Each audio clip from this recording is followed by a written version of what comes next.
Jusqu'à la fin du mois de septembre, la cathédrale de Luçon accueille une magnifique exposition. Il s'agit des photographies de la tapisserie réalisée par Nicole Renard selon l'évangile de Saint Jean.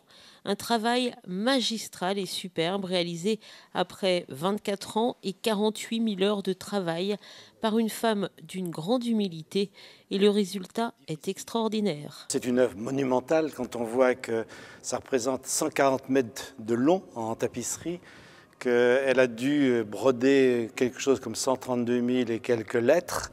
Donc c'est un travail d'abord intéressant sur le plan technique, mais en même temps on devine que derrière il y a tout un cheminement spirituel. On voit qu'elle s'est beaucoup intéressée à l'évangile de Saint Jean et puis à partir de là, elle a pris son temps et elle s'est dit comment est-ce que je peux traduire en couleurs, avec des tissus différents, je peux traduire ce que je viens de découvrir. Et si Nicole Renard a choisi l'évangile de Saint Jean, ce n'est pas un hasard. Il semblerait que l'évangile de Saint Jean lui ait parlé davantage pour sa profondeur spirituelle. Et dans l'évangile de Saint Jean, il y a certains passages qui sont particuliers, qu'on ne trouve pas dans les autres évangiles. Par exemple, ici, on voit la Samaritaine et ça l'a beaucoup touché. Et dans la manière de présenter la Samaritaine, on voit que le vêtement de la Samaritaine, eh bien, il est très coloré parce qu'elle a eu 5 maris. Donc voilà comment elle a pu illustrer ce qu'elle a découvert à travers la lecture de Saint Jean. Nicole Renard brode avec un souci du détail assez incroyable et rien n'est donc laissé au hasard.